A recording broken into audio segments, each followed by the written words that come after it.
Hey everyone, and welcome back to the Unstoppable Weekly Pop Crypto Recap. We're your hosts, Diana Chen and Zayi Reyes. Today is Friday, April 23rd, and we'll be highlighting some of our favorite news pieces from the intersection of crypto and pop culture.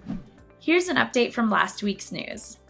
We reported last week that Mick Jagger and Foo Fighters frontman Dave Grohl released a new song, Easy Sleazy, with an NFT component that would raise money for indie music venues. Their NFT ended up selling for $50,000, and all proceeds were donated to charity. Great job, guys. And now on to our news for the week.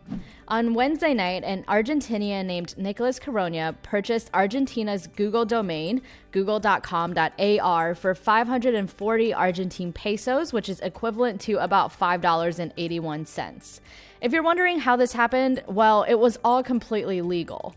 Traditional domain names are rented assets that expire annually or every few years. When Argentina's Google domain expired, Nicholas was able to purchase it fair and square before anybody even realized that it had happened. Incidents like this are why we're so bullish on being able to own your own domain name instead of renting it. When you purchase an unstoppable blockchain domain name, you own it for life so that you never have to worry about forgetting to renew it and having it get snatched up by somebody else. Louis Vuitton parent firm LVMH, Prada, and Cartier announced the Aura blockchain consortium this week.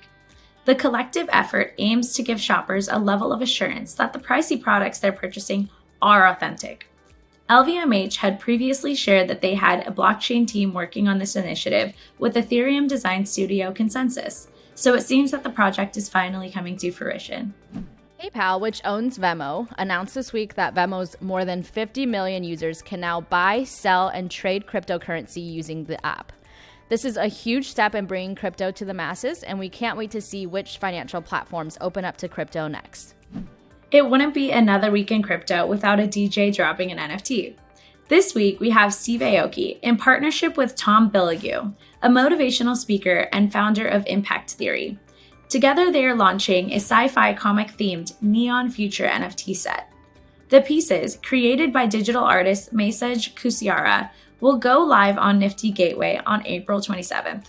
Steve Aoki previously launched the Dreamcatcher series back in March, and that closed at a whopping 4.25 million. We can't wait to see how this one goes. And in other NFT news, Edward Snowden, who you'll all remember as the famous NSA whistleblower, released an NFT this week called Stay Free that sold for 2,224 ETH, which is around 5.4 million US dollars. All profits from the sale are going to the Freedom of the Press Foundation to help safeguard press freedom and protect the public. Our Woman of the Week is Eva Beylin. Eva is the director at the Graph Foundation, a company focused on democratizing the data economy and bringing decentralized APIs to the masses. Born in Canada to Russian parents, Eva has always been passionate about art, economics, and technology.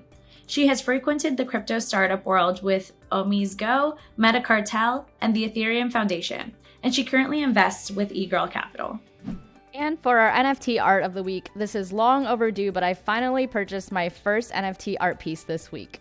You can see it and check out any future NFT art pieces I buy at ddwchen.crypto. We just went live with a new NFT gallery template at Unstoppable, so feel free to check it out. And you know it's coming, meme of the week. This was me when I first figured out that crypto was insane. Hope you enjoy. Tweet us your thoughts at Unstoppable Web and let us know if there's a topic you'd like us to cover. See you next week. Thanks.